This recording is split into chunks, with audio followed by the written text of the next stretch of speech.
Bonjour à tous et à toutes. Eh bien, ce shiur est dédié à la mémoire de Eliaou ben Shushana, Shmuel ben Johar et Tamar bat Isa. Alors, nous sommes de nouveau dans la paracha de Vayera, et dans cette paracha de Vayera, eh bien, l'un des épisodes qui porte, euh, qui nous interpelle, c'est l'épisode de la ligature d'Yitzhak.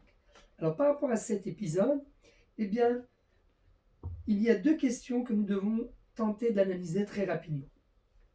La première, vis-à-vis de la personnalité d'Abraham, et quel est bien sûr le message qu'Abraham nous transmet à travers son attitude, et une deuxième question par rapport au dévoilement d'Akadosh Baruch Hu à Abraham à travers cet épisode. Alors on va commencer d'abord par la personnalité d'Abraham.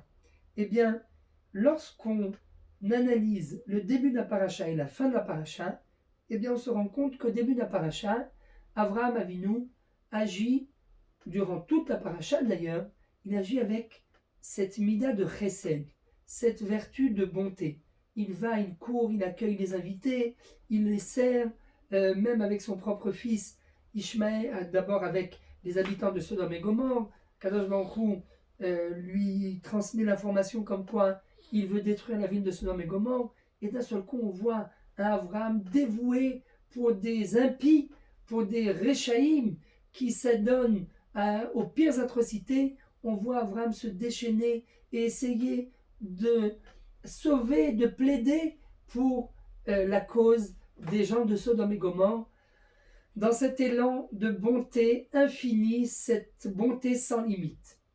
Même scénario avec son fils Ishmaël, Abraham qui est prêt à couvrir Ishmaël malgré tous les défauts d'Ishmaël, mais pour Abraham, eh bien, Ishmaël reste son fils, et pris dans cet élan de bonté, eh bien, il va aller jusqu'à le couvrir, jusqu'au moment où Akadosh Baruch Hu va lui dire non, halte, écoute la voix de ta femme Sarah et renvoie ton fils Ishmaël.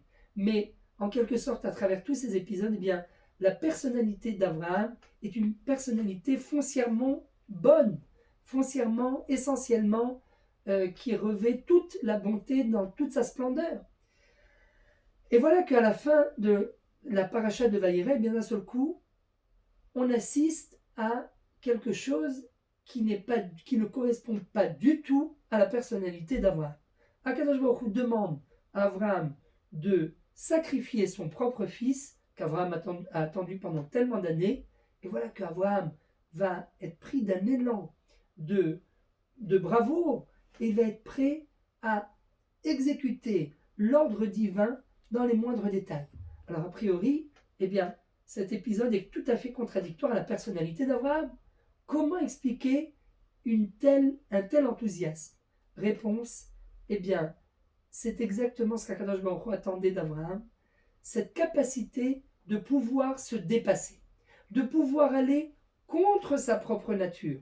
C'est parce qu'Abraham représente la bonté par excellence que maintenant Akadosh Baruch Hu lui demande dépasse-toi, va contre ta nature pour accomplir l'ordre divin. Et le message est très simple. Nous aussi, très souvent, nous devons dans tous les domaines nous dépasser et être capables d'aller contre nature pour résolver un problème qui réside au fond de nous-mêmes. Que ce soit dans le domaine du shidour, très souvent, c'est un phénomène à l'heure actuelle qui pourrait paraître être un fléau. Vous voyez des jeunes qui atteignent un certain âge et qui n'arrivent toujours pas à se marier. Alors au début, on se dit, mais c'est pas possible. Est-ce que ça serait un fléau?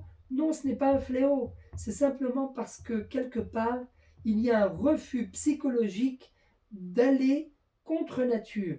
Il faut parfois se forcer. C'est pas possible. C'est pas possible que sur des dizaines et des dizaines de rencontres, les jeunes ne puissent pas trouver chaussures à leurs pieds. Excusez-moi du terme.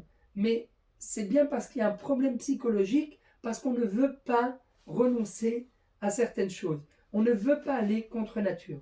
Et ça, c'est le premier message de la Akedat Yitzhak, de la négature d'Yitzhak. Mais maintenant, je voudrais, avec votre permission, passer à une deuxième partie. pas seulement l'analyse de la personnalité d'Abraham, mais la façon de laquelle Akadosh Baruch Hu se dévoile à Abraham dans cette paracha. Alors au début de la paracha, eh bien il est écrit textuellement Vaïra Elav Hashem Be'elone Mamré. Kadosh Baruch Hu s'est dévoilé à Abraham dans les forêts de Mamré. Et là, le nom qui est employé pour décrire le dévoilement d'Hachem est le nom de la miséricorde, Yud Ke Vav Ke, qui incarne toute la miséricorde de Dieu, la bonté de Dieu. Tandis qu'à la fin de la paracha, lorsqu'on arrive à l'épisode de la ligature d'Yitzhak, eh bien là-bas il est écrit Vaihi achar hadevarim ha'ele ve'ha'elokim nisa et Avraham. Après toutes ces aventures, eh bien Akadosh Baruch Hu décide de mettre Avraham à l'épreuve. Mais là, quel terme la Torah emploie-t-elle? Elle n'emploie pas le terme du dévoilement d'Akadosh Baruch Hu sous l'aspect de la miséricorde, mais au contraire le dévoilement d'Akadosh Baruch Hu sous l'aspect de la rigueur, de la justice. Alors quel est le message que la Torah tente de nous transmettre à travers ces deux dévoilements? Eh bien c'est très simple.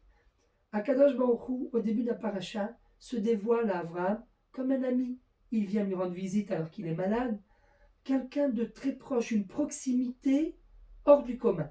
Seulement, il ne faut pas oublier que même si parfois on sent une telle proximité vis-à-vis d'Akadosh Baruch Hu, eh bien on se doit malgré tout d'accepter Akadosh Baruch Hu, de le servir, pas seulement par amour, parce qu'on sent une telle proximité que on se sent vraiment ami avec lui, et donc tout coule, ça coule douce, quoi. On est de véritables amis, et on le sert nous-mêmes par amour. Encore faut-il être capable, parfois, de le servir par crainte, d'accepter l'autorité divine sur nous, d'accepter le joug divin sur nous. Et c'est ce que la Torah témoigne juste avant qu'Abraham ne passe à l'acte. Eh bien la Torah nous raconte qu'il y a un ange qui se dévoile à Abraham et qui lui dit Al tishlach yadecha el hanal, ne porte pas ta main sur ce jeune homme. Ata yadati ki yere Elokim ata. Maintenant, je viens de prendre conscience que tu crains vraiment le nom de Dieu. Alors tout le monde se pose la question, quoi? C'est que maintenant qu'Akadosh Baruch Hu se rend compte qu'Abraham craint le nom de Dieu, toute la paracha, durant toutes ces aventures, Akadosh Baruch Hu n'a pas vu que Abraham craignait le nom de Dieu? Non. Car pendant toutes ces parachas, eh bien, Abraham a été guidé par sa nature qui est d'être bon, d'être essentiellement bon.